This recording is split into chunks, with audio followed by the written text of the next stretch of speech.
Shabbat Shalom. Shalom. This Sabbath, we're going to get at it. So, Abba Yah, we thank you for today. We want to magnify and glorify your name always. We want to be about your business. So, today we're going to focus on your covenant. And I thank you that you've given us this opportunity and time. Hallelujah.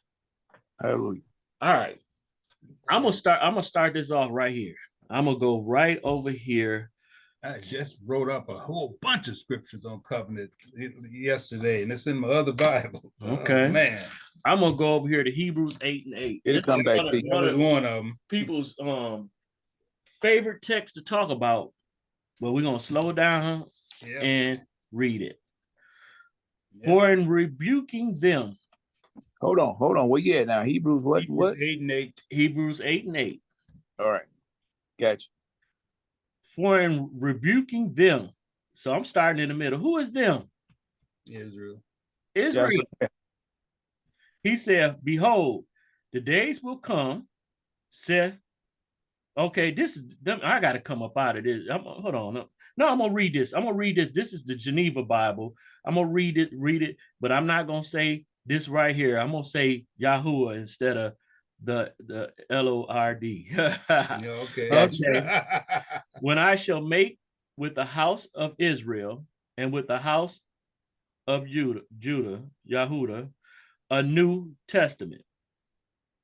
So that's supposed to be new covenant. Mm-hmm. Not like the testament that I made with their fathers in the day that I took them from the hand to lead them out of the land of Egypt. For they continued not in my testament, and I regarded them not, said Yahuwah. So again, he gonna make it with who? Israel and Yahuwah. Yep. Not Christianity, not any of these other lands. And so now I'm going to read the same thing again in the TS 2009. For finding fault with them, he says, see, the days are coming, says Yahuwah, when I shall conclude with the house of Israel and the house of Yahudah a renewed covenant. So people always want to put it as a new covenant, but it's renewed. Right. Now, one of the things that I, as a married man, know about is my vow to my wife. Mm-hmm. If I renew my vow, I don't change it. It's actually me reassessing what I had originally stated. And the fact that I've already lived in it or, had it dealt with before, I have memories to look upon. So now that vow is more so in my heart now than that paper that we signed. We signed the paper, but the fact that I'm actually choosing to do this again, it's going to be more internal. Mm-hmm. Than me focusing on that paper. Before, when we first get married, a lot of times our minds is like, okay, I'm gonna do this thing, but I don't know how this thing gonna pan out. But when you choose to renew your vows with the same person, usually you like, okay, I know what I'm dealing with. Yeah, I know the flaws. I know the good, the bad, and I'm still choosing to do this. Right. So it's a more in-depth thing, So not according to the covenant that I made with their fathers in the day when I took them by the hand of the lead out of the land of Mizraim. And see, the problem comes here because they did not continue in my covenant. I disregarded them, says Yahuwah, because this is the covenant that I shall make with the house of Israel after those days, says Yahuwah, giving my laws, my Torah, in their mind. Before it was on stone. Right. It was on paper. It was written before. Okay. But now it's going to be inside them, internal. It's going to be eternal, but internal. And shall write them on their hearts. And I shall be their Elohim, and they shall be my people. So when you got something written down in a book or on paper, you got to go find that thing, whatever. But when it's inside of you, you should be able to pull up on that a little bit quicker. That's my thought. That's good. I hadn't thought of that when it said that. So that's pretty good, actually. Yeah. You know, put my laws in their mind. And they shall no more, by no means, teach each one his neighbor and each one his brother, saying, "Know Yahuwah," because they shall know me. They already had a relationship with me, so they know me. It ain't like we just meeting and at the altar, you know, or meeting. Well, maybe that they should know me because they forgot him. Yeah, you know what I'm saying? Well, yeah, and we constantly forget him. But you know, this time they're gonna actually know me from the least of them to the greatest of them. Because I shall forgive their unrighteousness. That means I acknowledge they were unrighteous. I'm not replacing them. I'm not throwing them away, but I'm going to forgive these same ones that were unrighteous.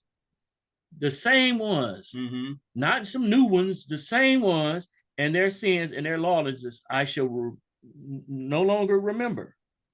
So it's not that he's, you know, erasing his people, which most people are trying to push.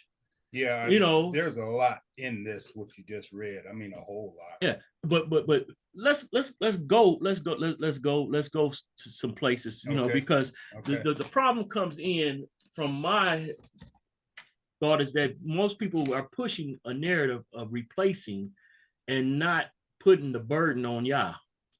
I'm like, when you say replacing, meaning they want to replace the covenant was written or renewed, or a new covenant was with Israel and Yahudah. You don't see a new person. You know, if you divorce your wife and she get a new husband, you ain't got nothing to say in that relationship. It's the same covenant, but said in the King James is reading, okay, as you already know, it says, for finding fault with them, said, behold, I will come in the day, saith the Lord, that the house of Israel, I will make a new covenant, and you're saying a renewed covenant. It's not necessarily new because it was the covenant from the very beginning, which we already know. So it's really not new. It's renewed. Is that what you're saying? I'm saying renewed, and even if you even the terminology new doesn't bother. It's renewed because it's now in the mind rather than on stone. Yeah, that's accurate. Yeah, but it doesn't bother me to say new because the participants are the same. Yeah, if you go to the altar again with the same wife, do you know? All of Israel what was a transgression in the first part of marriage? It's still going to be viewed as a transgression in this when you marry him again. And it speaks to them who have forgotten him, and as far as going back to receive a new covenant, a new law now that is in the mind. So now, and so I get it. I mean, that's pretty. Some people try to make it as if there's new conditions. No, there's no new condition, because if they're speaking of the law, there's no new part of the law. The law is the law. But a lot of people teach that there's new laws. Like they try to say, okay, I've been seeing even talking to the Pope. I've been seeing lately even Israelites saying that you can eat unclean meats. No, man, listen. And they said it's not expedient, but you still can do it. And I'm like, if he said it's unclean and he doesn't change, right? He didn't change. But exactly. Okay, let's get in here, because it's kind of. I'm glad you're going over this, because I just did this yesterday. I got a whole thing on covenant. I'm gonna go to one of my favorite texts that show something, and so it's over here in Isaiah 66. I'm not going to even read the whole thing, because the whole thing kind of talks about coming back and dealing with mankind, but I just want to deal with the end part here, starting at 19. So Isaiah 66 and 19. I'll let you. And I will set a sign among them, and I will send those that escape from them unto the nation, to Tarshish, Pool, and Lud. Is that Lud? And that draw the bow, to Tabal and Javan, to the isles afar off, that have not heard my flame, neither have seen my glory, And they shall declare my glory among the Gentiles. And see in here in TS 2009, Gentiles mean the nations, and so it's they the same. It's the same thing. It's no problem. Okay. But keep now. Go ahead with 20. And they shall bring all your brethren. Hold on. Bring all your brethren. Yeah, I got that highlighted. All your brothers. All your brothers. For an offering unto the Lord out of all nations, upon horses and in chariots and in litters and upon mules and upon swift beasts, to my holy mountain Jerusalem, saith the Lord, as the children of Israel bring an offering in a clean vessel into the house of the Lord. Okay, let me read that now. And they shall bring your brothers. So this is the same people of the covenant, Israel and Yahudah, as an offering to Yahuwah out of the nations. So this is the same, renewing the covenant with these people. He's pulling them out of all the nations of the earth on horses and in chariots. Chariots don't have to be the same chariots that we talking about, because now we don't really use that. It could be cars, it could be planes, whatever. And in litters and on mules and on camels, to my set apart mountain, Jerusalem, declares Yahuwah, as the children of Israel. The children of Israel is not talking about anybody else. It's talking about the children of Israel bring an offering in a clean vessel. What is a clean vessel? Your body. So they're coming themselves as offering, having clean vessels now. They're being redeemed into the house of Yahuwah. And then it says, and from them, who is them? Israel, the children of Israel. Two, I shall take for priests. Out of all of them, which is Israel, I shall take for priests for Levites, declares Yahuwah. So now he's saying, I'm going to take out of all of Israel to be Levites, not just the tribe of Levi. I'm going to take out of all of them Levites. So he's going, those that come in clean vessels are now going to be worthy to be royal priesthood, is what I'm reading. And it says, for as the new heavens and the new earth that I make stand before me. So this is not now, because it's dealing with new heavens and new earth stand before me, declares Yahuwah. So your seed, Israel's seed, and your name shall stand, and it shall be from new moon to new moon, and from Sabbath to Sabbath. So new moon to new moon, festivals, feasts, Sabbaths, festival, Moedims. These are important times. So the Sabbath don't go away. It ain't passed away, because they're going to still be from new moon to new moon, from Sabbath to Sabbath. All flesh shall come to worship before me. Who is me? Declares Yahuwah. Now, is this precept from Hebrews 8 through 10? What we're talking about here? I'm precept. I'm putting them together, but I just, because I write them down in there, so I can go back and I'm saying this is the end times that it's dealing with, and what's going to happen, and this is basically the finality of that covenant. And so I'm just pointing that out right there. That and so I want to just I'm gonna go right here and go to what my favorite, Exodus 19. And go down to verse 5 and 6, excuse me. 19, 5 and 6. Okay. I'm gonna let you. Was that Isaiah 66, 20, and was that 20? Yep, there's 20 and down to I think there was like 23 or 24. 24. Okay. You want to get over here to Exodus, where you want? Yeah. Because I'm gonna take my time and wait for you. Yeah. I'm going. Yep. The Exodus 19. So they came with a clean vessel, right? Yep. So if you came with a clean vessel, that would kind of allude that you that you're righteous or you're obedient. Yeah. Okay. So Exodus 19:5 says, and now, if you diligently obey my voice and shall guard or shamar, you should keep or guard my covenant then you shall be my treasured possession above all the peoples. This is talking about Israel. For all the earth is mine, and you shall be to me a reign of priests. Mm-hmm. What did it say in Isaiah 66? It said you'll be he's gonna pick out of those clean vessels, Levites. You're gonna be a reign of priests and a set apart nation. Those are the words which you are to speak to the children of who? Israel. Mm-hmm. So that lines up with that covenant that's been renewed. Is dealing with these people and these people alone. Right. I'm not saying that other people cannot connect or cleave to Israel. They can, And but see, that's the problem. Because when you read this, how you just read it, and who it's speaking to, Israel and Israel alone, the mindset of those other Israelites, and I'm just trying to get the real deal, the real truth.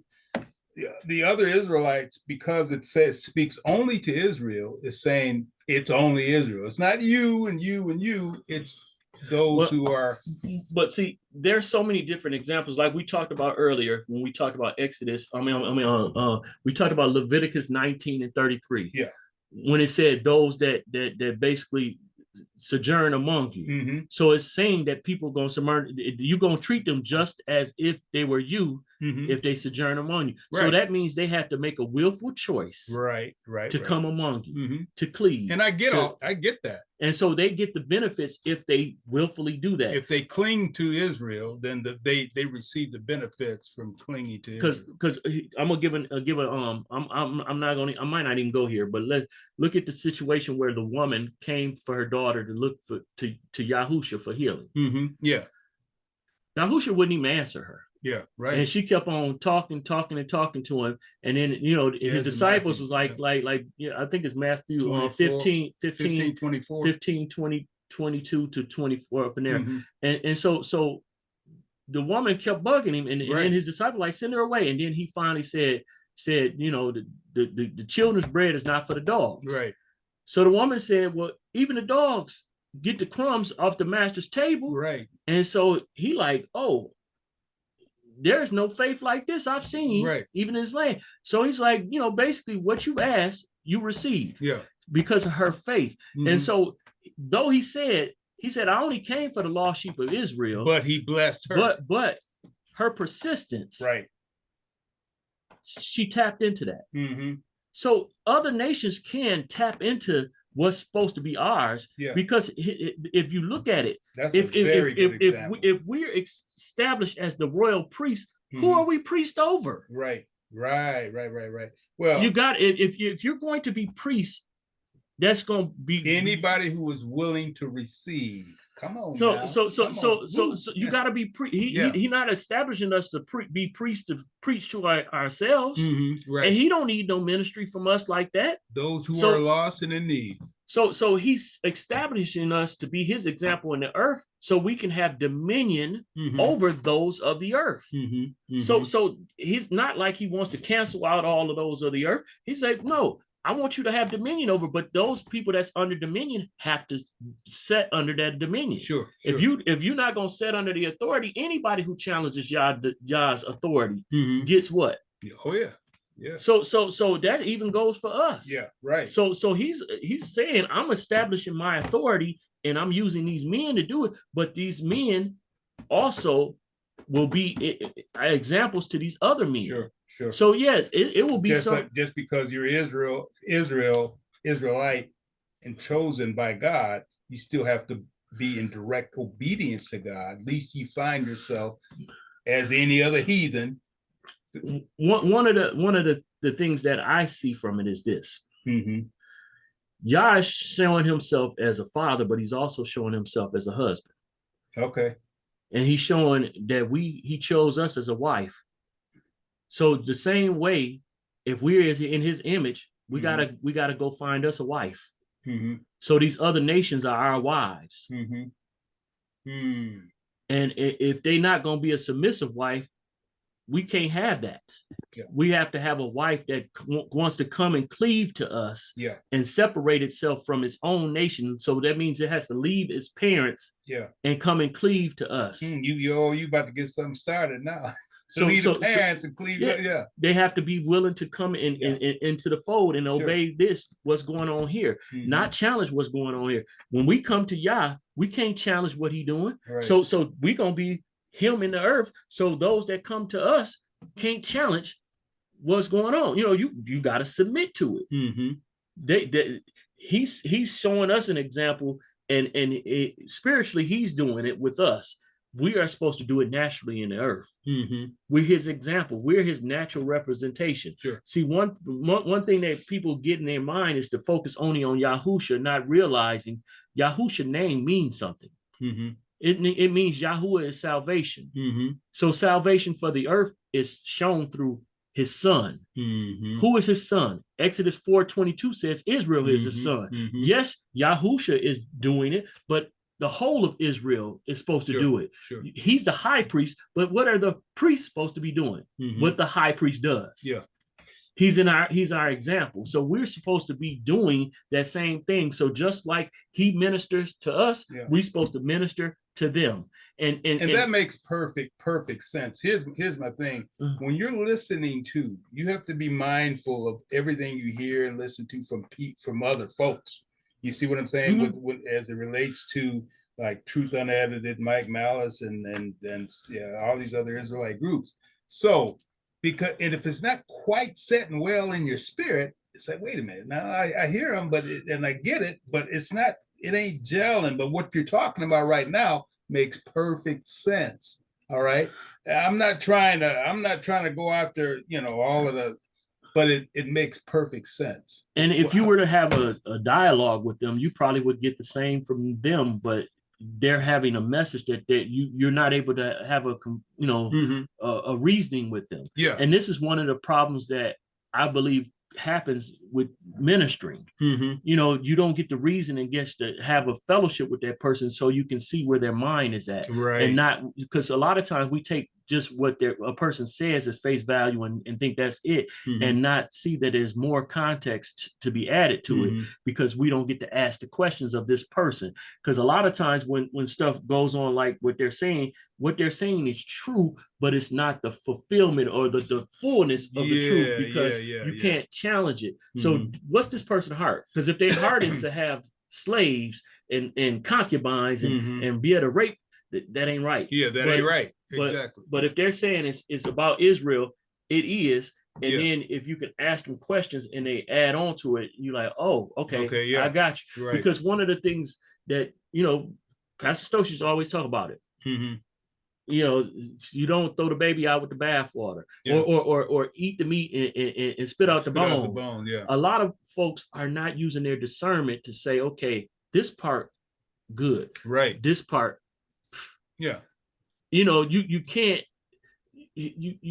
go into a message and think that I'm looking for it to be a perfect message every time. Sometimes you have to take out the bits and pieces that fit so that you can actually be precepting yourself and say, okay, this fits what Yah is saying, because Yah is always the Ruach is always speaking. Yeah. So a lot of times most people don't filter out what's coming to them through the Ruach.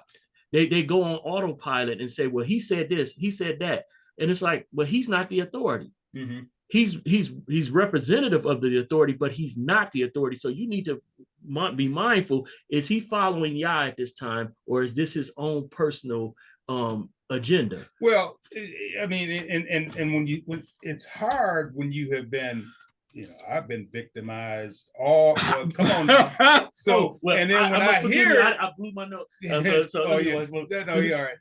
When you hear this, when you've been victimized by it all your life, all right, and so your heart becomes hardened to a degree, and then when you hear what certain Israelite camps are saying, you gravitate towards it, but at the same time, your spirit is saying, wait a minute, that's not quite, something's not quite right there. And that's why I seek to find the truth. And when we're talking today, it's making way more sense than when, because you have to be careful, man. I mean, your heart has to be right, your mind has to be right, and you have to walk like how I know you don't like to hear the Lord, but I mean, I'm saying I don't, but to, see it. I don't like saying it. Yeah. When you say it, I know your heart. Yeah. I'm looking at your heart. So when you say that word, I know your heart that you're not meaning it as a offense. So I don't. So it does not offend me when you say it, because I can't expect you to be in the 12th grade when you just starting in the first, and I'm not trying to belittle you. No. So I'm not. That doesn't bother me. Keep saying what you. I mean, I want you to be comfortable, and so it's not offending me. I get crossed up when I'm always saying Yeshua, But I'm saying at times, and then it reverts back because it's But anyway, but I just want you to hear my heart. When you say it, it's not offending me because I know it's not done with malice. See, if you were somebody that claimed to be a Hebrew leader and you were constantly that's where the problem would come. Sure. I cannot expect you to be where I'm at and you just learn. And so I know you as a Christian, a mega power in there. When I was in Christianity with you, you were somebody, you were my teacher. So I'm not, I'm never trying to devalue you and anything like that, or even, so when you say that, don't feel uncomfortable. I'm not, I want you to feel comfortable, because that's how you're going to grow and as time comes, you're going to replace that. And we're going to be all right. It'd be different if I viewed you as a combatant. I don't view you as such. So we're brothers, man. We're brothers. So I'm not bothered by that. I'm not, that's not, we not, But that makes all the sense in the world. And I'm so glad we're having this conversation today, because it's making so much sense. And when we spoke about the woman who desired the crumbs from the, so that was the number one example right there. I mean, you can't get past that one. And see, that's what I'm saying. There's always exceptions to the rule, but we have a world we live in that they want to make the exceptions the rule. There, like a woman can teach, but should she be the leader? No. It's not saying that she's not capable, but she should not be, because that's not his order. Because you can't promote disorder to be the norm.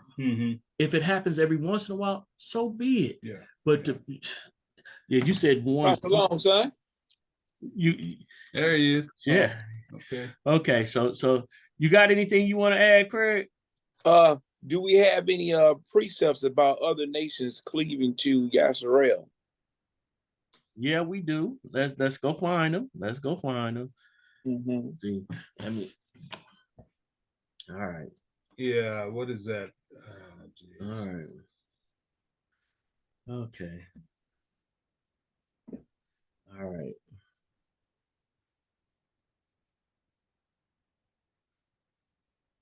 All right. All right. Let me see. I think it. I mean, I'm gonna. This may not be exactly what we're looking for, but I'm gonna go here anyway. I'm gonna go to Exodus 12:49 or around there. That's one situation. So let me put this back on the screen and stuff like that. So we got a cold, man. No, I don't have a cold. No, so I don't. My nose just happened to be running. I've been lacking sleep and stuff like that, and better get that rest, man. And so, but no, it just. I don't have a cold. Not claiming that or anything. No, I got some Cantrons in my pocket, so I have some extra ones if you did. So. No, I don't. No, I haven't even eaten this morning either. I'm like, shoot, I've been trying to. I got up later than normal, which was good. I mean, I slept a little bit longer, but okay. I'm gonna go down here to 49. One law shall be to him that is born. And so I'm gonna start at 47. All the congregation of Israel are to perform it. And when a stranger sojourns with you, and you shall perform the Pesach. So this dealing with the Passover to Yahuwah, let all his males be circumcised, and then let him come near and perform it, and he shall be as a native of the land, but let no uncircumcised eat it. So right there, it's a stranger. He coming around you. If he want to do what you do, he got to be like you are. So, he getting circumcised. And it says there is one Torah for the native born and for the stranger who sojourns among you. So you've seen that a stranger is allowed to sojourn, for one. And then they're even able to perform the feast if they are going about being circumcised, keeping the laws, those things. They're able to perform in the feast. He shall be one that is born in the land. Yeah, he will be just like one of you. Wow. Because there is one law, one Torah. Yeah. For the native born and for the stranger who sojourns among you. So this person right here is able to cleave and connect to you and do what you do. See, and that blows it right out of the water. I mean, again, what we're talking about, this does it right here. I'm like, okay, and let me see. Let me go over to I think Numbers 15, and I think let me see. All right, let's say start at 13. Numbers 15, 13. Yep. Let all who are native do so with them in bringing near an offering made by fire, a sweet fragrance to Yahuwah. And when a stranger sojourns with you, or whoever is among you throughout your generations, and would make an offering made by fire, a sweet fragrance to you, Yahuwah, as you do, so he does. One law is for you of the assembly, and for the stranger who sojourns with you, a law forever, a law forever, a law forever throughout your generations. You are, so is the stranger before you. So a lot of times people say that, okay, I'm Christian, I don't have to keep the laws or whatever and stuff like that. But if you sojourning and this is a law forever, that can't be true. It says, and one Torah and one right ruling is for you and for the stranger who sojourns with you. That is the law forever. Forever. And so I might not have the right precepts or whatever, but still, it's still showing that other people who are not Israel come among Israel and are actually held to the same standard forever. Okay. All right. Let me go. Going back to the covenant thing where we were talking about. Let me see. Let me see. Let me go to my notes and look at this. I want to make sure I got this like I want to. So it's safe to say that go ahead. So it's safe to say that the natural born Israel has been considered Gentiles at one time. That is accurate. They were amongst the nations that so like just like what Paul said, he was labeled a Roman. He was born a Roman citizen. We know that he wasn't operating as a Gentile, but he was called a Roman. And they even thought he was an Egyptian. And so if these are nations or other nations he was labeled under and not Israel, it shows that, you had other people. And, I'm not finna do the breakdown on it right now. I'm not prepared for that. But it's so many different things that if we look at the terminology, Hellenization, how can you be Hellenized and be an Israelite? You basically are operating as a Roman or a Grecian person, though you're Israelite. So that's what Hellenization means. You're right. Operating. Yeah. Right now we're Americanized. Right. Americanized. But yet you're Israelite. I'm but like, you're- So here in America is a form of Hellenization. basically, right.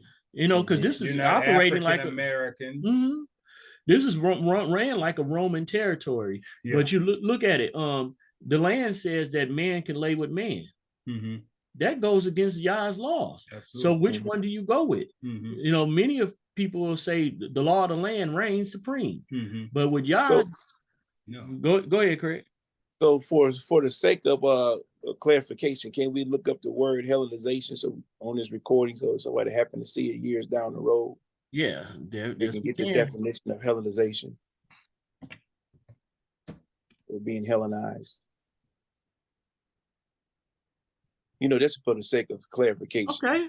Yeah. Hey, you helping me out, bro. Aki. Oh, yeah, Aki. we gotta get it. Hellenization definition. Okay, the act of Hellenizing or the state of being imbued with Greek ideas or methods, also spelled Hellenization. So we're going to look up imbued. Mm-hmm. Imbued. They spell imbued. IMBUED. To inspire or influence thoroughly, pervade, to saturate, impregnate, or die, to tinge deeply, to cause to absorb. So basically, you fully consumed, engulfed and consumed with that mindset. Right. And most of us, if we think about it, we are kind of fully engrafted or engulfed, I should say, with the American mindset, you know, because a lot of the stuff like, okay, when we talk about polygyny, most people, monogamy is an American mindset. That's not our original mindset. I myself am glad to be in a monogamous relationship. But if I was raised up in my own culture, would I have chosen that? Probably not. When it comes to how children, you know, the children in Israel belong to the father, not to the mother. Right. In this culture, the children belong to the mother. You go to court system, they automatically are given to the mother. Yeah, but in this system, everything that is said God to do is turned the opposite way. Yeah, and it lets you know that they serve another God, right. A different God. Absolutely. You know, absolutely. But let's go back to what we was talking about this covenant thing, you know, and focus on Israel again. So I'm gonna go over here to Zephaniah 3 and start at 13.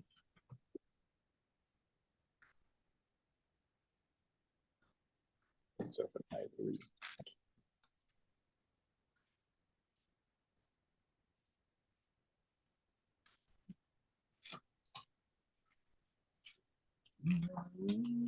I'm gonna go ahead and start reading, let y'all get there. It says, the remnant of Israel shall do no unrighteousness and speak no falsehood.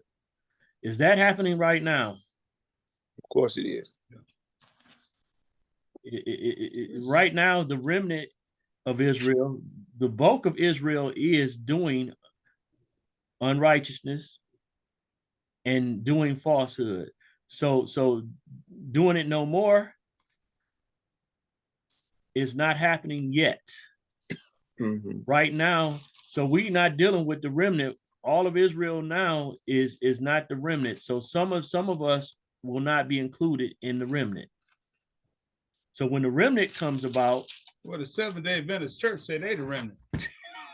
Yeah, they do.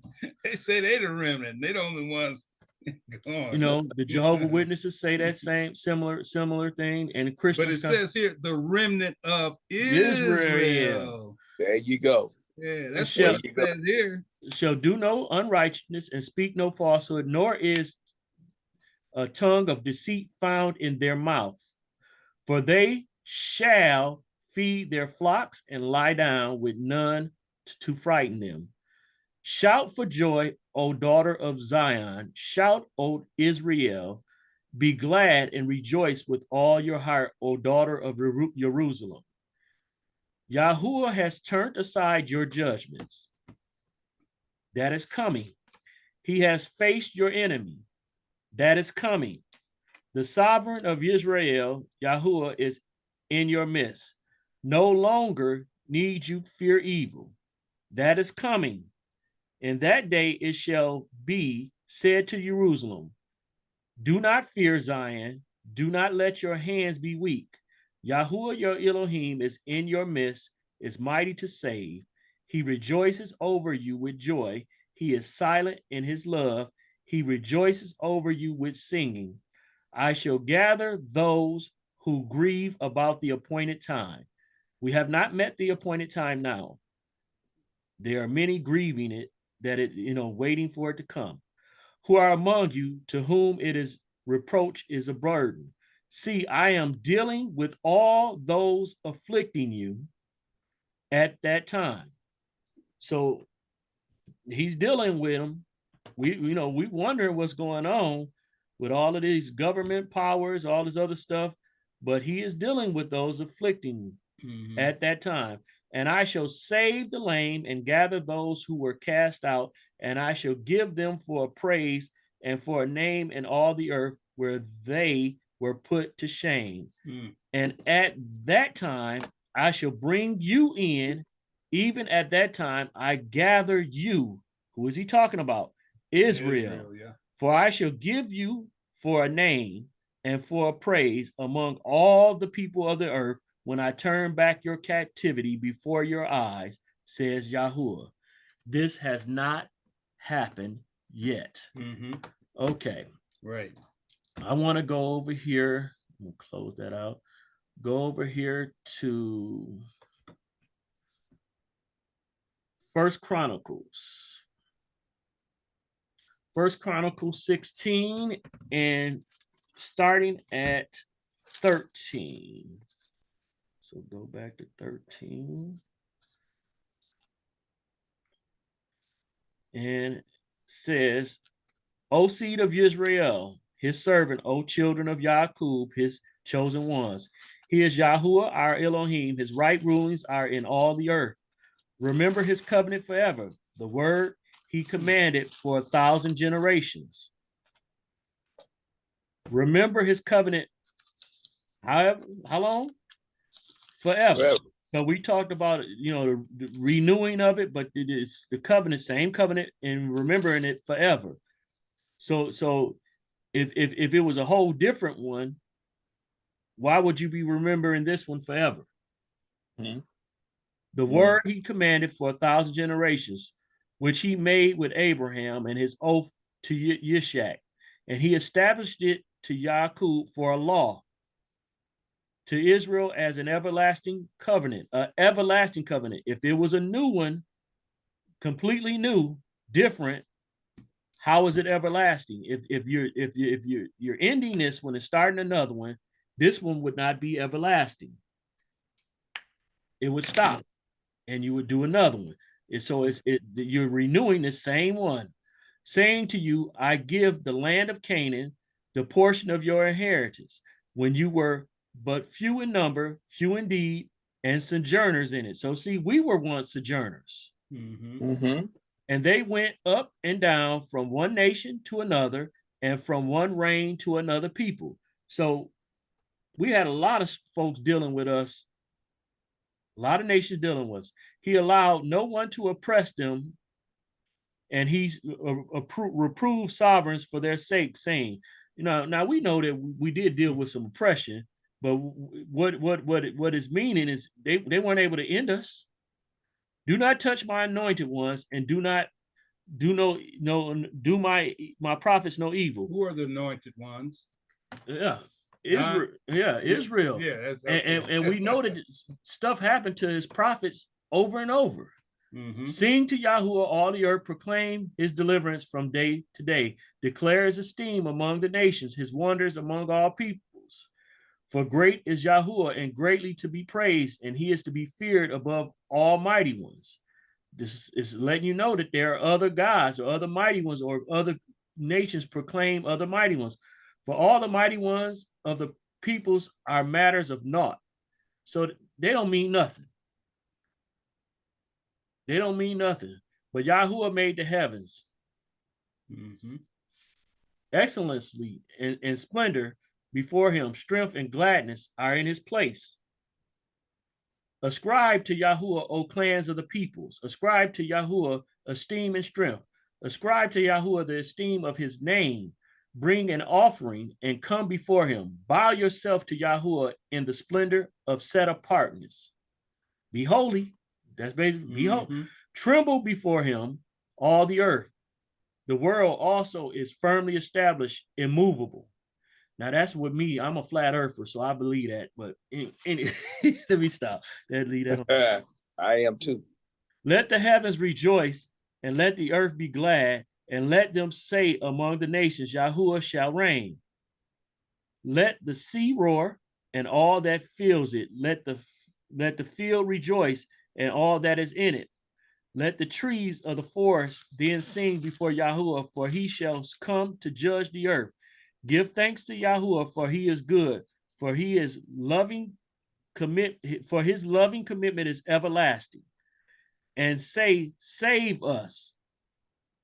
Now, if nothing is, if we've never been oppressed, why do we need to be saved? So, he's letting, save us, O Elohim, of our deliverance, and gather us together and deliver us from the nations. If no other nation had oppressed us, so we know that wasn't what it meant, because he wouldn't ask to be delivered from places that wasn't oppressing you. Give thanks to your set apart name and boast in your praise. Blessed be Yahuwah Elohim of Israel from everlasting to everlasting. That's not stopping. And all the people said, Amen, and praise Yahuwah, or so be it. But yeah, this is more like a song, I do believe. It was a song, but still, the emphasis shows that he's planning on having a commitment to us forever. So that covenant that was renewed and had the same people involved, it didn't, people say, oh, it changed. If you got the same participants. Yeah, I don't even know how people could fix their mouth and say that it actually changed, or it's a new. I mean, it's new in a sense that he says it's new, but it's the same as it relates to, because it doesn't change. Well, I'm like, but even if it did change, the participants are the same. Yeah, the participants. Yeah, so if the participants are the same, how can Christians claim this covenant when they're not the participants? Yeah. How can 7-day Adventists claim to Israel? Yeah, when they're not the participants. Right. You saying you're a part of the new covenant, but you're not a participant. How, so hold on there, boy. Right? They gonna take you to John 3:16. That's what they gonna take you to. But we can go to John 3:16 right now, I'm just saying, I'm just making an argument for them. We can go there real quick. We can go there real quick. John 3:16. We can go there, and if you read it in context, you gotta add some stuff to that, though. Let's read it in context. Yeah. Okay. So we're gonna read it in context and look at something here. I'm gonna go back to, let me see. I'm gonna just start at 10. It said, Yahusha answered and said to him, "Are you a teacher of Israel?" So he's speaking to someone who's supposed to be learned and a person of Israel. And this is Yohanan's story, or John, right? So we call him John or Yohanan. So that was also an Israelite that was writing this, and it says, "And you do not know this. Truly, truly, I say to you, we speak what we know." So he's speaking about something that this man's supposed to have some comprehension of, and witness what we have seen. And you do not receive our witness. If you do not believe when I spoke to you about earthly matters, how are you going to believe when I speak to you about heavenly matters? So now let's get into it. And no one has gone up into heaven except he who came down from heaven, the son of Adam, son of man. And as Moshe lifted up the serpent in the wilderness, Moshe lifted up the serpent in the wilderness. This is key. So even the son of Adam has to be lifted up. So let's talk about it. What happened when Moshe lifted up the serpent in the wilderness? Numbers 21:5. You're healed. But when he lifted up the serpent, all that viewed the serpent were healed. Was everybody in the earth or in the world healed? Just no, Israel. just those that were present that looked upon it. So this is a part of the context. Only people that benefited was the people that it was right there. It wasn't for everybody. The people that it was dealing with was only, when Moses. So as Moses lifted up the serpent in the wilderness, even so the son of Adam has to be lifted up, so that whosoever is believing in him should not perish, but possess everlasting life. So those that looked upon Moses at that time, they gained their life. For Elohim so loved the world, and we're going to have to deal with this world too, that he gave his only brought forth son, so that everyone who believes in him should not perish, but possess everlasting life. So this was based upon Moses lifted up those that viewed it, son of Adam lifted up those that viewed it. So the people that are among him would be the ones that would have a benefit. So that's the world of Israel. I'm gonna go to that world in just a second. For Elohim did not send his son into the world again to judge the world, but that the world through him might be saved. He who believes in him is not judged, but he who does not believe is judged already, because he has not believed the name of the only brought forth son of Elohim. And this is the judgment, that the light has come into the world, and men love the darkness rather than the light, for their works were wicked. Okay, now let's go over here. We're dealing with the same writer. Okay. Going to Yohanan 18. What is that? John 18? Okay. All right. I'm going to start right here at 19 to, Then the high priest asked Yahusha about his taught ones and his teaching. Yahusha answered him, I spoke openly to the world. Pause there. Where did he go to? Did he go to Asia? No, sir.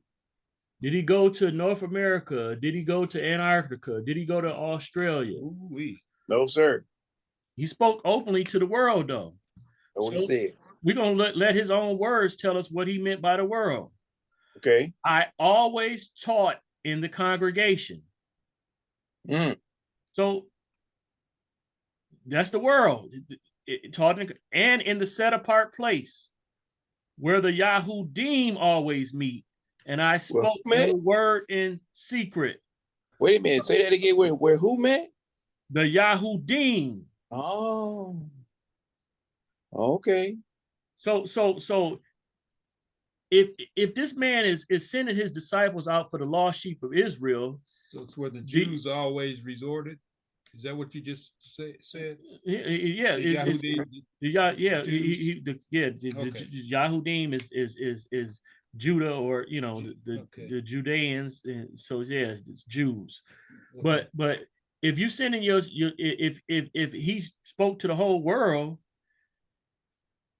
the lost sheep of Israel were dispersed everywhere. But if he had spoken to them already, why they ain't lost? If he already spoken to them, he openly spoke to the world. If he didn't speak to the lost sheep before this, but he openly spoke to the world. So he identified who the world. I always taught in the congregation.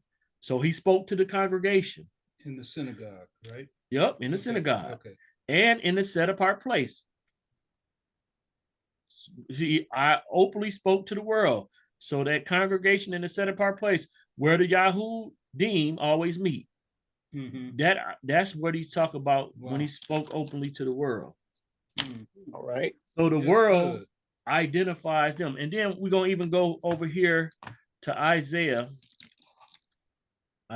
45. Okay. And World without end. let me see. I think it's 17. I think it is. Is it? No. I'll tell you. Let in a me minute. see. I got it wrote Let down. me see. No, man. Let me see. John 3:16. Isaiah 45:17. 45:17. Okay. Let me see. And see, this version says Israel shall be saved by Yahuwah with an everlasting deliverance. So again, he ain't talking about everybody, talking about Israel. You are not to be ashamed nor hurt forever and ever. But now let's change this over to King James. But Israel shall be saved. Because it said Israel right there, but let's look at another translation to see that same verse and see what's in place of Israel there. 17. And it says, but Israel shall be saved in Yahuwah with an everlasting salvation. Ye shall not be ashamed nor confounded, world without end. Mm-hmm. It's calling Israel a world. Yeah. Mm-hmm. Mm-hmm.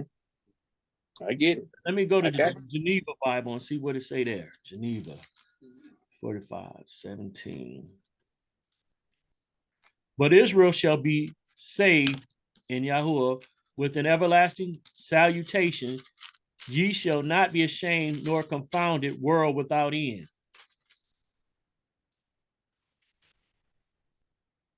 Let's see. What's another? Let me see. It says in Hebrews 11:3, through faith we understand that the worlds with an S were framed by the word of God. Worlds. Yeah. So it's speaking to world. What's that again? Through faith we understand that the worlds with an S were framed by the words of God, by the word of God, so that things which are seen were not made of things which do appear, but they're talking about the difference in the worlds. The world or worlds mean there's more than one world. So when you speak of this world, that is the world of, as it's in 3:16. So it's just saying in Hebrews, the different worlds, there's more than one world. So when people come to you with John 3:16, it speaks of God so loved the world. Well, there's more than one world, but the world that this is speaking to is related to John 18:19 and 20, which you just said. Well, and John.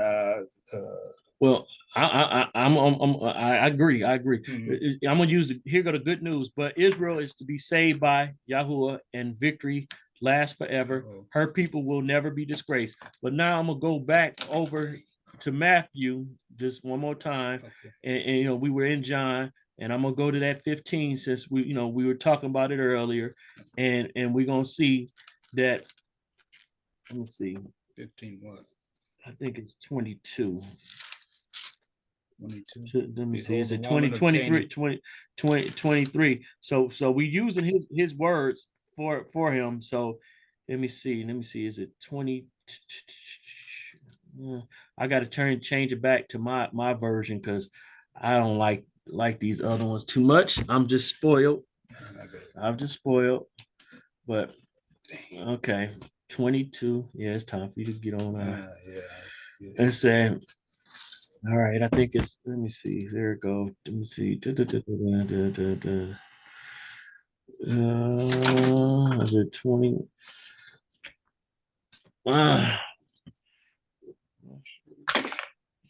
All right, 24. And it said, he answered, I was not sent except to the lost sheep of the house of Israel.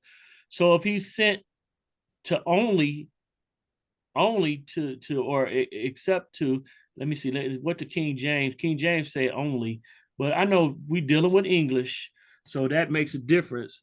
But still, if he sent to the lost sheep of Israel and that's his focus, how is it that you're gonna have the world come out of that? He's The only word, sent to them. unless the world, I am not sent but unto the lost sheep of the house of Israel. He only sent for Israel. Right. How can it Nobody be else. how can it be the world unless our comprehension of what world is off? And when you look at, again, that John 18 and 20, Yeah. he identified the world. His world was dealing, he said he spoke to the world. We know that he didn't speak to if he had spoke to everybody, why would he send him out to the lost sheep? You don't need, it doesn't make sense if he spoke to everybody. So he lets you know, I spoke to the congregation. So he dealing with the synagogue, the set apart place, right, and where the Yahudim gathered. Yeah. Right. But if he spoke to the world and he relays that these are the people I spoke to, unless he's lying, yeah, which we know he's not. Right. His idea of world is focused on the Yahudim or those right there in his congregation or the set apart place. It's not dealing with everybody. So when that same writer John talks about Yahusha talking about the world, he can't have him basically going against his own self. If he was talking about the whole world, then if he say I spoke to the world openly, he would be lying. If he was talking about the entire population of planet Earth, right, and you can't get around it. What we just went through, and I get it. I get it. The problem comes in place that most people want to be included. They don't want to be left. They don't want to be left out. They don't want to be left out. And again, if the covenant was made with Israel, you keep seeing people wanting to replace and make themselves to be beneficiaries of the covenant. If you had a life insurance policy and you put a beneficiary on there, you could have all other people trying to claim and say, I have rights to what's that, but only people on the beneficiary, only persons written on the covenant really have the benefits. Now, the people that's in the covenant can decide to disperse that money out, or the beneficiaries can decide to disperse that money out to their children or whoever else, but they're the only ones that have the rights to claim what's there. But they're not really left out. I mean, when you look at clinging to the Israelites, they're not really left out, but they think that they're left out, but they're really not left out. If you cling to Israel, then the bigger problem though comes is that right now we're operating as the tail instead of the head. And so when you redirect that situation and put us in the head, they have to submit to us, or they have to become tail to us, and they don't want to do that. That's unfamiliar. I don't know. It's hard for a person that's in a position of authority over someone to relinquish that. They don't want to. So it's like, no. If that's what we got to do, I don't want to do it. Right. And I'd rather destroy it all than to relinquish power and control. And that whole control spirit is anyway. Listen, I gotta get ready. You gotta go, man. No, I I get it. Yeah. But if you get time, read Jeremiah 30 and 31. Oh yeah, and kind of read it slow, because you will see that same covenant that's talked about in Hebrews 8 is right there at Jeremiah 31. It's right there. I read it last night, Jeremiah. But you 30. See the Jeremiah 30 deals with, it says basically that this is going to be with Israel. It's going to show the dynamics and everything. And so it's like over and over people want to replace, but you can't replace. It only, it's not up to us. That's the problem. They think it's up to Israel. Israel we ain't the deciding factor. It's Yah. He made a choice. He made a choice. He made the choice. Anyway, brothers. Abba Yah, we thank you for this day. We thank you for this fellowship. Let it end in favor. Let us walk away from this knowing you more. Hallelujah. Hallelujah. All right. And Craig, if you don't mind, you can stay on and we can Oh yeah. talk some Yeah. more. But I'm Yeah. gonna stop the recording and